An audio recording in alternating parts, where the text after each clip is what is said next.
What's going on? Welcome back to Fanatic Journey. So today I want to talk to you about Polestar. It's been a while since I've done a Polestar video, so I want to go over some of the current data points, break it down on what's been coming out from the company itself, and given the technicals, where I see things going from here. Before I get into any of that, make sure you guys hit that thumbs up. And with that said, let's get right to it. So Polestar did go down on Thursday, which was the last trading day in the week. So it went down 3.75%. 2.2 million shares were traded. 3.25 is the average.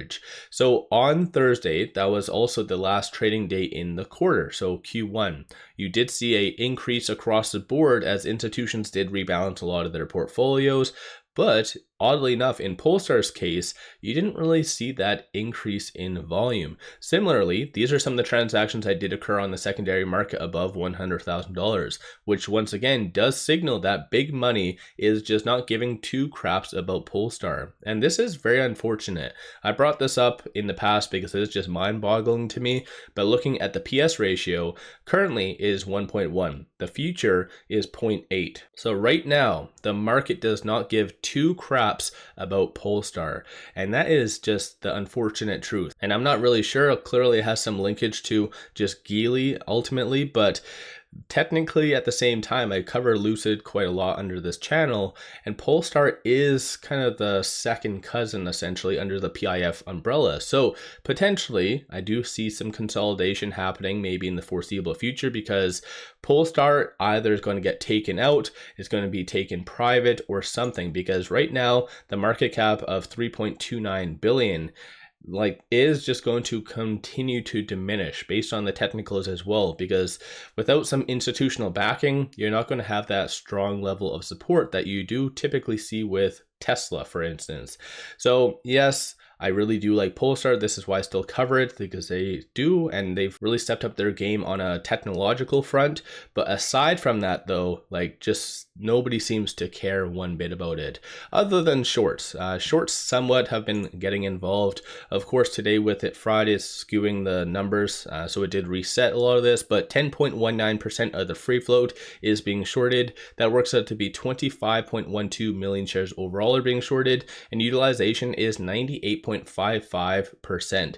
So very high stuff. Short score as well is 91.57. So the higher the number, the higher the likelihood of a squeeze happening. An interesting aspect when it comes to Polestar, under my other channel, well, I do have quite a lot of channels, but under trending stocks, I do a top 5 kind of squeeze stock video. And so I go over the highest short interest percentages and the highest short score percentages. Polestar barely missed out on my list because I think it was the number 6 highest short score number in the broader market. So crazy stuff. You never know. Polestar could have a short squeeze behind the scenes despite only having 10.19% of the free float being shorted. So very interesting stuff could be coming down the pipeline. It just needs a good catalyst.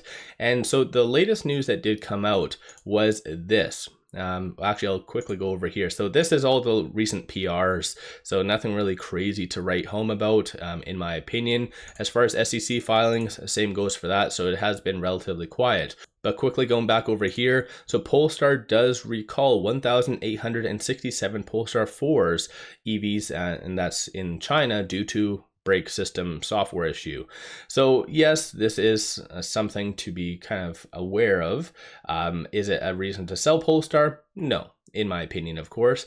But again, you can kind of read between the lines, and the EV guy on Twitter did kind of point this out, that you can technically interpret this news as them selling at least 2,000 Polestar 4's.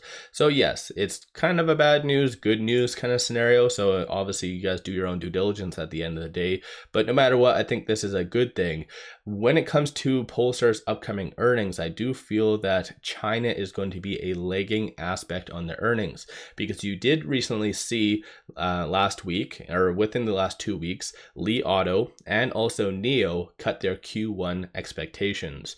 So I feel like a very similar kind of scenario might come from Polestar, because I feel like wherever Polestar is going right now, things are struggling. So China, even though there's a lot of demand out there, there's also equal amount of competition. So definitely Polestar has its work cut out for it. The only market that seems to be fully striving without any really kind of hiccups is the American market. And right now, Polestar has really struggled to enter into that. So I think all in all, Polestar definitely needs to get their crap together sooner rather than later. If not, they will just continue based on a price point, continue just to trend down. But one quick thing I just wanted to kind of mention as well, while on that same topic, there is a big discrepancy between, I feel like, what happens operationally with Polestar and the share price.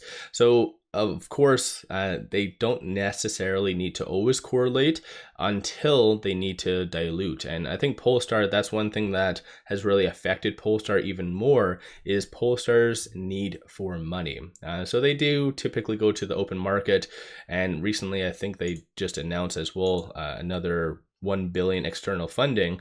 So ultimately, that is where the share price comes into play. But I feel like Polestar, like their operations and the share price, there has been a very big kind of lag as far as correlations. But again, I just wanted to kind of bring that up. It matches with ultimately just the massive discount level of Polestar. So quickly moving on, looking at options that did derive from Thursday, $46,000 in calls being purchased versus 268 in puts. Sentiment wise, 70% of all the options being done were optimistic and bullish. And interestingly enough, you do see a lot of very bullish activity, and that's around the $2 to $2.50 strike price, variation of both calls and puts. So let me know your thoughts on that. But moving on, looking at some of the call options that have been purchased over this last little bit, you do see a consensus for it to be above roughly about $2 by the end of, or I guess the following expiry, so May the 19th, so kind of far out. And then looking at puts, you do see a consensus for it to be sub $1 by July. So of course, dollar value, not really getting into Polestar, whether it be common stock or actual options. So again, take that into consideration. But moving on from here, with it at $1.54, it is sitting exactly on this S1. And so essentially on a technical level, it is staring off of a virtual cliff, because if it does break this S1 right here, so that $1.52, which it kind of bounced off of or landed on, like I said, on Thursday, if it fails to hold, this is where you will see a new all-time low for Polestar, because essentially it would be trading between this S2 and this S1, so $1.31 and $1.52. And you also have to factor in the broader market has had relatively good data. Even PCE did come out today, despite the market being closed, but the data has been good. If that turns, this is where EVs, which has been really suppressed for a while now, are just going to get so much more massacred. So it's very unfortunate that EVs haven't really been piggybacking off of the broader market's optimism, and it's been lagging. But then again, it's a very innovative and kind of difficult sector. A lot of competition over this last year, and most likely in the next couple of years as well. There's just going to be so much more competition kind of rushing into EVs. So it's going to be an interesting aspect. But with Polestar kind of being under the PIF umbrella, like I said, the second cousin equivalent, I feel like that is kind of a good thing that really could help Polestar, whether it be with partnerships or just maybe privatization, which of course won't really help anyone.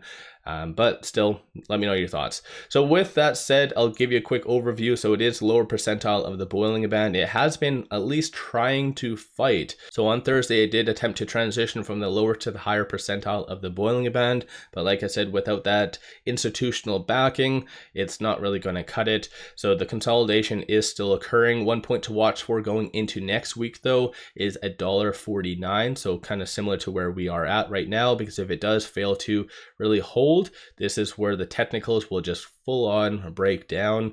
On the stochastic though, you do see a bearish deviation, so red line above the white, and as well it is at 34, so it's not really considered oversold, so somewhat neutral in that regard. And number of retail investors have been getting out, kind of in and out over this last little bit, but it looks like they've been getting out ever since the 25th. So let me know your thoughts on Polestar. Have you been buying? Have you been selling? What have you been doing with Polestar? One final thing, make sure you guys take advantage of this promo. Simply sign up for an account with Moomoo for $100 at it, and you get 5 free stocks. Each stock is valued up to $2,000. So take advantage of this. Link in the description below and also the comments. With all that said, appreciate all of you watching.